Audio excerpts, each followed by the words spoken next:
kind of made a choice then that, listen, I am kind of made for bigger things. I want to make a large scale impact. And yeah, that's how Off Business happened. And I happened to meet Ashish and Ruchi and Bhuvan, right place, right time, I guess. So I met Ashish through a common friend of ours. He introduced me to Ashish. I flew down for just one day to meet him from London to Delhi.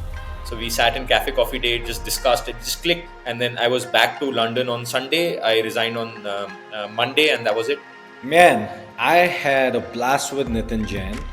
Nitin Jain is the co-founder of OfBusiness, Oxyzo, and O Agri Farm. In this pod, we covered his early life in India, what shaped him while growing up, his time in UK, the founding story of OfBusiness, how did the team navigate through hard times while building OfBusiness, who is he outside of work, what do his friends know him for, and other stuff. I ended up learning a lot. I'm hoping that this conversation will add some value to you guys. All right. I am super excited to have Nitin Jain on 1947 Rise podcast. Nitin is the co-founder of OfBusiness, Oxyzo, and O Agri Farm. Nitin, welcome to the show. Thank you so much, Shiva, for having me here, and I'm very excited to speak to you. Look forward to our Likewise. conversation. Yeah. Absolutely. We'll dive right into it, Nitin. Why don't you walk us through your early life? We are typically really a function of our environment, who motivated you, who shaped you, and then maybe we can dive into, your time in UK and then what made you move back to India. Yeah, so I grew up in Delhi, and for 4 years I was in Bombay as well. So I think a good mixture of Delhi and Bombay made me very aggressive. Delhi makes you very aggressive in nature, and Bombay teaches you about the world, right? How do you deal with different kinds of people, and how do you kind of balance the aggression with sort of communication and a little bit of business as well. So that great combination really helped me quite a bit, and then. Finally, I decided to study at IIT. So I was very fortunate to get into IIT. I studied computer science over there. Was surrounded by some amazing individuals, and it was like the cream of India, right? So got to learn a lot from them. How do you think strategically? How do you think structurally? How do you think algorithmically? So all of this taught me a lot. And then computer science, I spent 5 years over there. And then when I was graduating, I had actually offers from about 7 or 8 companies. So likes of McKinsey, Goldman's, RBS, Tower Research, etc. So I didn't somehow want to do consulting. Consulting was sort of just a run of the mill kind of thing at that point of time. And plus, I wanted some foreign experience. So I chose Royal Bank of Scotland to move to, and I was in London for about 7 years. Yeah, so that was my investment banking stint. Got it. And Nitin, while you were in UK, you always knew you were going to move back and start a company, or maybe walk us through what was the thought process like and the founding story of business. Yeah, so UK, I was there for 7 years, right? So I'm on paper a British citizen, but a pure Desi at heart. So I was in the UK for far too long, I believe. I think it started hitting me that after 4 years, it was a bit too long in the UK, but I was sort of looking for opportunities, not heavily so, but after 7 years, I kind of woke up one morning and looked in the mirror and said that, listen, are you really making an impact? And the answer was a clear and a resounding no, right? So what made me realize that was, one, that I was just moving money from one place to the other and earning commission in the middle, right? That's what all traders do essentially. So I was not really making a large scale impact for people on the ground. I was working for guys like BMW, Volkswagen, Telecom Italia, etc., etc. So these are big businesses, right? So I was just making them bigger. So I'm not really helping smaller people or smaller companies become bigger. So that was sort of a reckoning of sorts. And I X out there where other markets, other found countries are seeking inspiration from off yeah, business.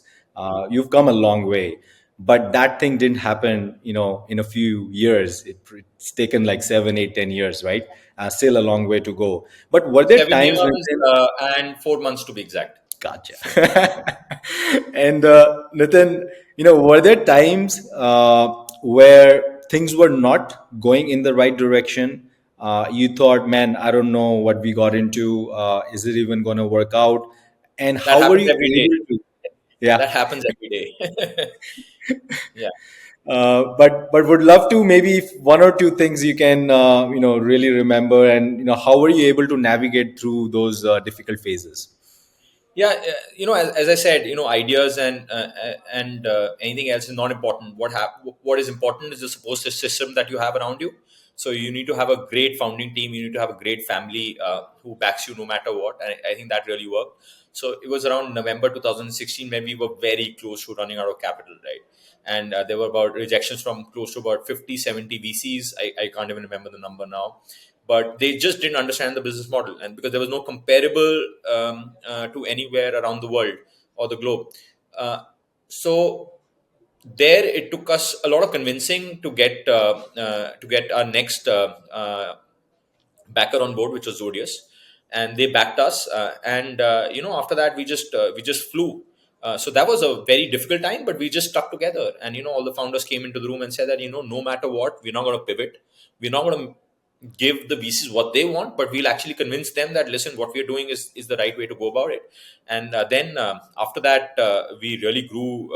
And then after that, I think Creations came in, then Norwest came in, and then during COVID times, SoftBank and Tiger Falcon backed us. So we Hmm. were very very glad to have them on board, and we just love working with them. They give us all the freedom that we need, and they push us in the right direction. So Yeah. yeah, and the other things were that we failed at multiple sort of things. We wanted to do furniture along with other raw materials that we do. We failed miserably at that. So yeah, we learn from our failures. Actually, we want failures to happen, because if you're not failing enough, you're not experimenting enough, right? So that was Jeff Hmm. Bezos' his line that we've taken to heart. Yeah, I love that one. And Nitin, where are we today? And what do you see? What's the grand vision that you have, your team has for all the three ventures you have right now? So this year will be so we've grown quite a bit in scale. So we will be clocking around 2.5 billion to 3 billion in revenue. We are profitable. We are in 30 supply chains. We are pretty much from steel to aluminum to agri products like sugar, rice, wheat. We are in all those supply chains. We're doing very well. Uh, and we're doing ticket sizes that are suitable for larger SMEs, right? So, but what we really want to get to is helping even the smaller SMEs or the micro SMEs through pure technology.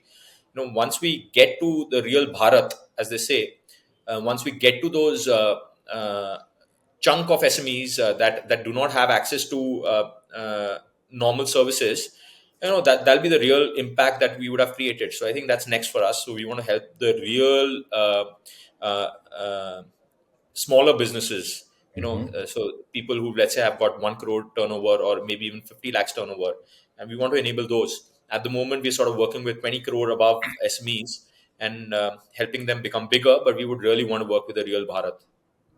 Got it. And I'm glad that, that's what you were, the question that you asked to yourself in UK, are you working on something that's impactful? And now you are. And Nitin, how's your day like? What's your day like? Walk us through. So day is essentially, I kind of wake up in the morning, and then have 1 hour of peaceful time to myself where I think about stuff. I don't do anything. I just think about stuff. And then during the day, I'm in office. There's a lot of energy in the office, so that keeps me going throughout the day. And then in the evening, one thing that I've sort of promised myself is that from 7 to 8, I'm not going to do anything but play tennis. So that's what I do, irrespective of anything that happens. And then after that, I go back, spend some time with my wife, eat food, and then back on the computer again. So I sleep around close to 1 o'clock or 2 o'clock, just finishing a lot of work. Because once you're passionate about something, you just want to give it your all. So this is how Yeah. my day begins, yeah, and ends. Yeah. So just looking forward to doing new things. So I sort of love incubating new ideas and working on new ideas along with the team. Yeah, and I did notice you had posted on LinkedIn where you and Ashish, you both going to spend some time mentoring, founders. Maybe you can talk about that a bit. Yeah, yeah. So I recently attended a conference where I met Dr. Marshall Goldsmith, right? So he's Hmm. one of the visionaries, and he teaches at a university in the US, and he doesn't need to, but he sort of adopts about close to 100 people a year to Yeah. coach, and that's all for free. So he gives back to the community. He works with budding entrepreneurs, budding founders, and even with experienced entrepreneurs and founders, and making them better. So we sort of spent a large amount of time in the startup community. We have a lot of experience. So I've got 7 years of banking experience plus 7 years of startup experience. So me and Ashish always thought about sort of giving that experience back to the community, and for we don't need to charge money, right? So we, with God's grace, we've made enough, and our companies at a decent level as well. So we wanted to give back our time to the community and make sure India has a lot more unicorns than its current unicorn status, right? So I think we've got about 110 odd unicorns, and US is far ahead. So is China. So we always wanted that India should be at the top of the funnel, because that's going to help the startup community in general. So this is just our way of giving back, and we're going to adopt five entrepreneur partners who want to seek our advice, want to grow bigger, and spend about an hour each with them per month. Got it. Love the initiative, Nitin. And coming back to tennis, what's your strength? Forehand Uh, serve, volley. so my strength is actually volley. So I think I just love to serve and volley, and that's my Yeah. strength. And I play a single hand backhand, which is pretty good. My forehand is pretty weak, but yeah, overall I think I have a good game. But getting to coach with you would be great. No, we'll work on that. And so you've been a Pete Sampras fan, Roger Federer. I think Federer is the one who sort of got me going into the game of tennis. I think I really followed him from the beginning. And I kind of, even though Novak is sort of the bad boy of tennis, but I kind of like him because of his work ethic and his sort of dedication. If he thinks of Yeah. something, it doesn't matter whether it's a US Open or Australian Open. He will not sort of go against his principles to participate just for money or for fame. I think that's very Yeah. inspiring more than anything else. I think Yeah. so. Both of these guys have been a huge inspiration for me. And Roger Federer, just because of how he conducts himself, it's unbelievable. No one It's ever has unbelievable. conducted himself like he does, off the court, Yeah. on the court. Yeah, yeah, it's a great definition for that. And Nathan, outside of tennis players, who inspires you? Uh, so I derive a lot of inspiration from my wife. Because I'm generally a very hyper and a active and an energetic person, and I think my wife kind of brings the calm in me, right? So it's a sane world when I go back home, other than the insane world that is outside. So that balance is what she brings about. I think I just love that. When I go back home, I'm not always that hyper energetic person. So I think that calmness resides in me. Otherwise, I would be somewhere in a mental hospital, to be very honest, if I didn't have her in my life. I'm glad she's there. And Nathan, uh, you I think you ended up moving back in 2014, 2015, 15. and tech ecosystem still wasn't there. It was not Yeah. as thing that was the zeitgeist, or it had entered the mainstream. Today it has. There's bunch of people, they've been thinking about India as a big opportunity, diaspora as meaning Indians living abroad. uh, what advice or any frameworks that you would give to them when you're thinking about Indian tech ecosystem in the long run? Uh, the Indian tech ecosystem has evolved quite a bit. Even when we started, we kind of were thinking about tech enablement in as part of our business. So we were not really thinking of tech first, led B2B business, because it's very difficult to get the SMEs on the tech, right? So now I think, given that we've sort of come a long way, we sort of thinking about getting it to a tech first vision, right? So we want the customers to be purely interacting with us through tech, because that just increases your scale massively, and that enables business so much easier and better. So what the advice that I would give to budding entrepreneurs is that think of tech as soon as you can. Don't let that be at the back of your mind, or don't let it be a enabler of sorts. Think of how to get it tech first, how to get your business tech first, right? So I think spend a lot of time doing that. That's very, very, very important. Have a dedicated team doing that. don't let that be just a support system. It's not. Got it. And so, Nitin, my co-pilot, Alfonso, is knocking my back, and Hey, he Alfonso, how wants are to you? he wants to dive in. So, Is that an Nitin, he's asked, NFT, by the way? Did you pay a what is million it? dollars plus? Did you pay $1 million plus for the NFT? Can't disclose, Nitin. All right. Um, So he's asking, typically, we as human, we seek for wealth, we seek for money, and we seek for attention. Let's say you have them both. Uh, what would you work on outside of what you're doing right now?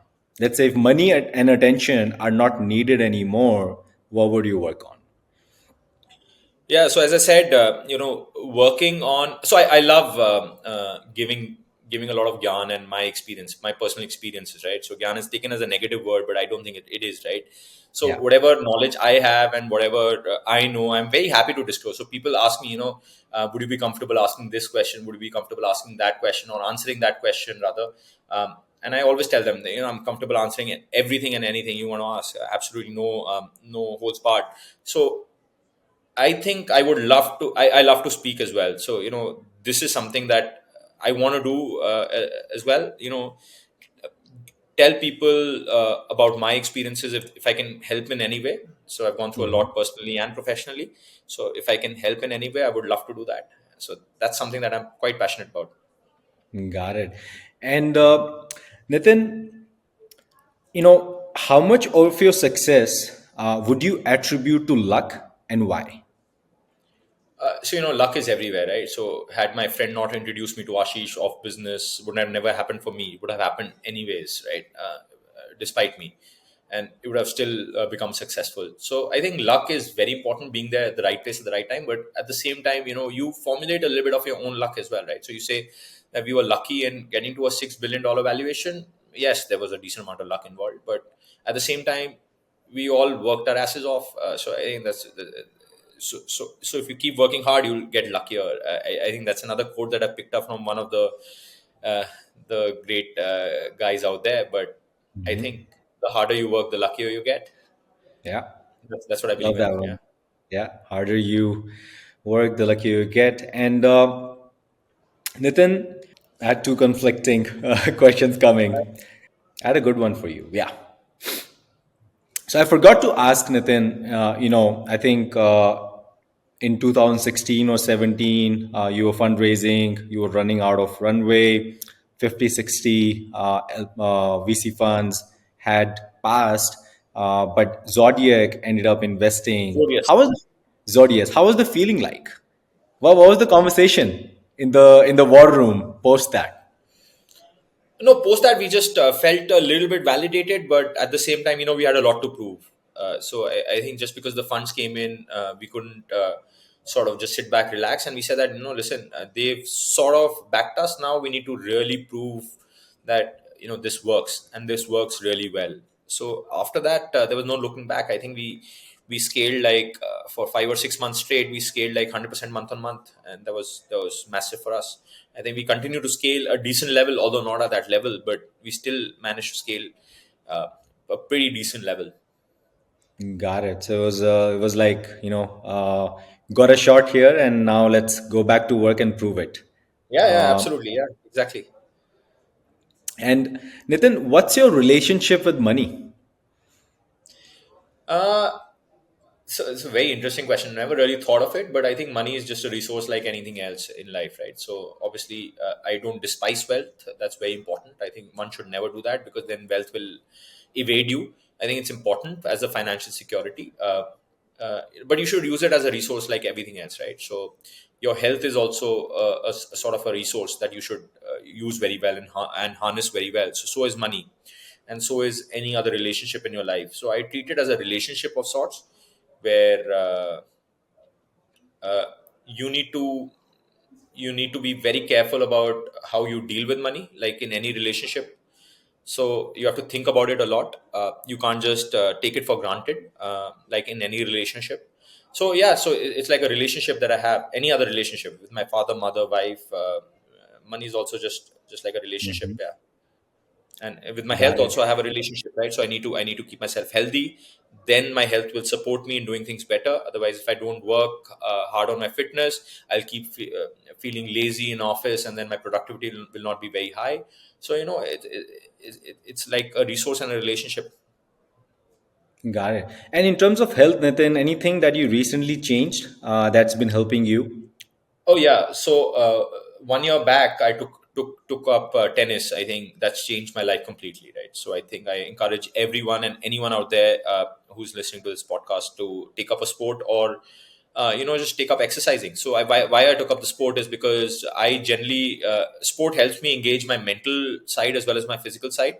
So that works, mentally, because you are focused on winning the game, right? So you think of strategies, you think of ways how to uh, work on your strengths, and work on your opponent's weakness as well. So I think that keeps me engaged, keeps me away from thinking about work, because I when I was gymming, it kept me thinking about work quite a bit. I realized that, so I did not enjoy that as much. But I enjoy tennis quite a bit because I just don't think about work in those in that 1 hour, and that really keeps me productive throughout the day and after tennis as well. Got it. And tennis is a bit is a fast game, and Yeah, that's giving you that meditative experience yeah, that yeah. you're not able to think Absolutely, about like anything else. meditation for me. It's like Yeah, meditation for me. got it. And Nitin, a superpower that Ashish has, he might not be aware of, and I Bhuvan. think he's aware of all his powers, to be honest. Yeah, so there's no power that he's not aware of. He's a superhuman in terms of business ability and judging a businessman, judging a person, of his strengths and weaknesses. I think he knows that very well as well. So there's no superpower that he's not aware of, and he has many. Got it. And how about Bhuvan, our friend Bhuvan? Yeah, so Bhuvan is that calming influence that I spoke about in office. So he's that thinking guy, and then just calmly doing his work. Doesn't like the spotlight, but manages a great tech team, and we've hardly ever had a downtime. And tech companies have downtime. Like even Google has a downtime. So we've never really gone through that phase. So I think that's kudos to him and his team.